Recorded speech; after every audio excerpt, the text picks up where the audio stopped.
En esta geografía, donde atempranan las altas serranías andinas, nació el doctor José Gregorio Hernández, un 26 de octubre de 1864. Por los alrededores de esta casa jugaba con carritos hechos de carretes de hilo, el segundo de 7 hermanos del matrimonio de Benigno Hernández y Josefa Cisneros. Su padre le formó en el estricto cumplimiento de sus obligaciones y deberes en la prudencia y la justicia. Su madre le llevaba a misa frecuentemente, así como a los oficios y visita a los enfermos. Allí forjó su personalidad y su sensibilidad. Lo bautizaron en Escuque y lo confirmaron en Betijoque a la edad de los 3 años. A los 7 años su madre muere, por lo que debió disciplinarse temprano. Curioso y estudioso, desde pequeño pensó en estudiar Derecho, pero su padre le orientó por la medicina, para lo cual se va a la capital a los 13 años de edad. A Esnotú volvió 10 años después, graduado de médico, para servir a los más necesitados. Al joven José Gregorio le gustaba la música y aprende a tocar los acordes del piano. En el Colegio Villegas se destaca como buen estudiante y lo nombran inspector de disciplina y preparador de aritmética. En 1882 obtiene el título de bachiller en filosofía. Lee a los autores clásicos. En septiembre de ese mismo año comienza a estudiar medicina en la Universidad Central de Venezuela, ganando el premio como mejor estudiante en varias ocasiones.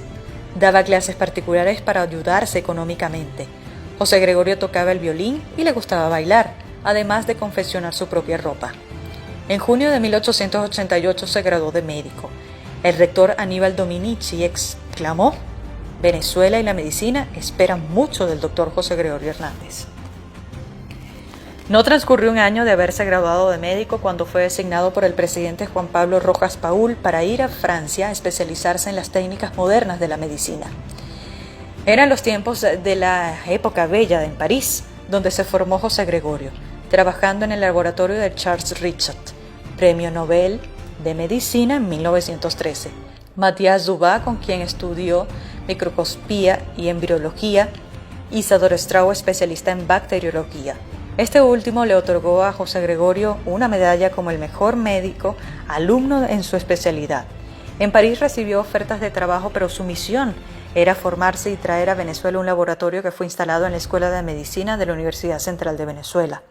Comenzó entonces en 1891 con José Gregorio Hernández a la cabeza una pedagogía científica de la medicina, que incluyeron pruebas de laboratorio y experimentación.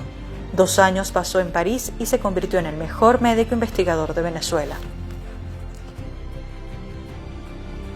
Caracas lo abrigó con respeto y admiración. Con el sol se levantaba para ir a misa temprano, visitar a los enfermos, pasar por la Tercera Orden Franciscana Seglar, a la cual se congregó en 1899, y dar clases en la universidad, donde era catedrático en histología y bacteriología.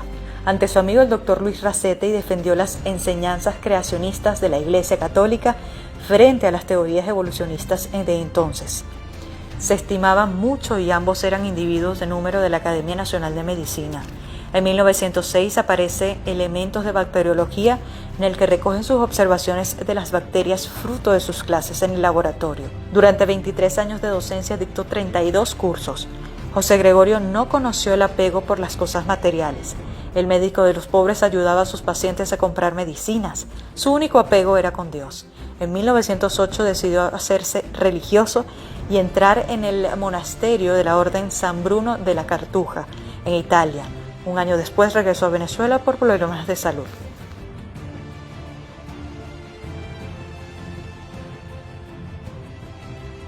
Llevó una vida de monje, fue fundador del Centro Católico y ayudó a sacerdotes a preparar las homilías de Semana Santa.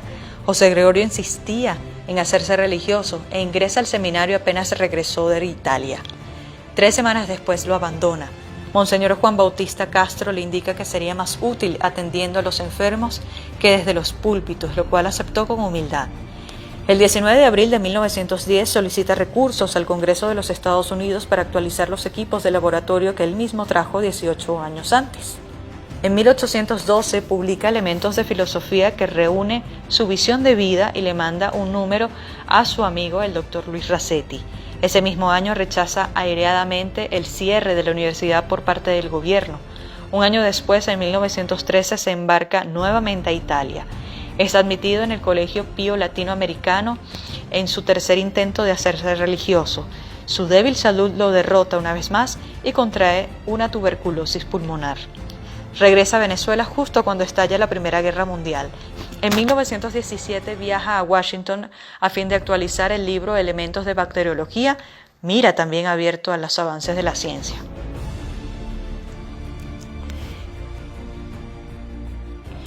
En Nueva York se manda a hacer este retrato que da origen a toda su iconografía, mirada serena y traje oscuro impecable como siempre.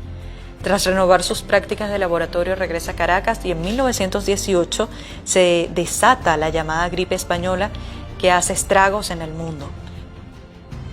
José Gregorio era el hombre más versado en bacteriología y su trabajo es clave para diagnosticar, aislar y tratar a los pacientes. Pasada la crisis retoma sus consultas y visitas a enfermos. Ya tenía 54 años cuando el domingo 29 de junio de 1919 le avisaron de la gravedad de una anciana.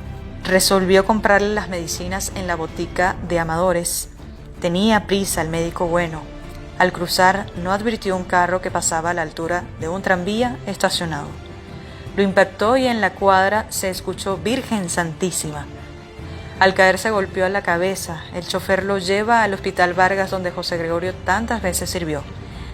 Le atiende su adversario intelectual y amigo el doctor Luis Racetti. La conmoción fue generalizada. Su féretro recorrió la ciudad traslúcida de gente humilde que le aplaudía y le lloraba. Se iba el hombre que concibió la medicina como un sacerdocio. 100 años después su huella de buen cristiano permanece indeleble. El pueblo lo cree santo, su iglesia lo lleva a los altares.